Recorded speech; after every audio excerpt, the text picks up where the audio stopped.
নিশ্চিতভাবে যেটা আরজি করে হয়েছে তার দোষীর শাস্তি চাই এবং প্রকৃত দোষীদের বার করবে।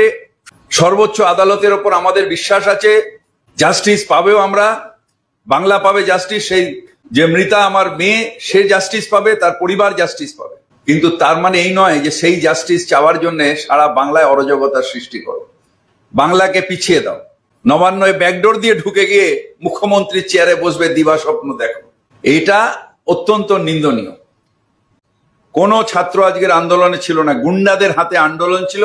বিজেপি টাকা দিয়ে গুন্ডা নিয়ে এসছে, পুলিশের ওপরে ইট, পুলিশের ওপরে বোম, পুলিশের ওপরে গালিগালাজ, সব রকম উত্তপ্ত করার চেষ্টা করেছে। কিন্তু পুলিশ ধৈর্যের পরীক্ষা আজকে দিয়েছে এবং সেই কারণের জন্যই কিছু হয়নি। পুলিশের গাড়ি জ্বালানো হচ্ছে, বাইক জ্বালানো হচ্ছে, পোস্টারগুলোকে ছিঁড়ে দেওয়া হচ্ছে। এর পোস্টার না, দুর্গাপূজার পোস্টার। দুর্গাপূজার পোস্টার কে ছিঁড়ছে? বিজেপি ছিঁড়ছে দুর্গাপূজার পোস্টার।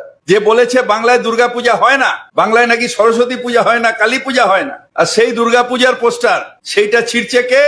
বিজেপি ছিঁড়ছে, বিজেপির গুন্ডারা ছিঁড়ছে। কারণ তারা তো অশিক্ষিত, জানি না কি লেখা আছে, তাদের না আনাই হয়েছে হুলিগিজম করার জন্য।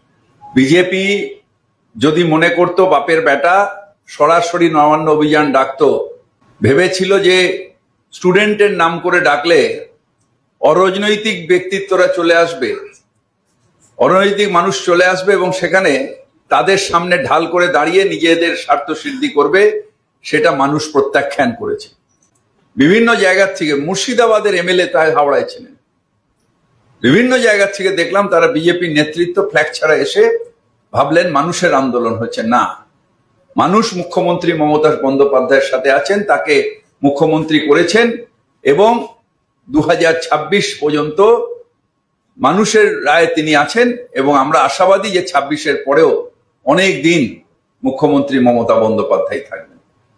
সুতরাং এইটা যে একটা দিবা স্বপ্নে বিজেপি ভুগছে যে নবান্নর ব্যাকডোর থেকে ঢুকে গিয়ে মুখ্যমন্ত্রীর চেয়ারে বসে যাব, সেটা সেগুড়ে বালি, কোনোদিন হবে না। বন্ধ এখন ইতিহাস হয়ে গেছে, বাংলায় আর বন্ধ নেই, নো ম্যান্ডেট লস। আর বাংলায় সেই কালচার আমরা আর ফিরতে দেব না, বাংলার মানুষ ফিরতে দেবে না।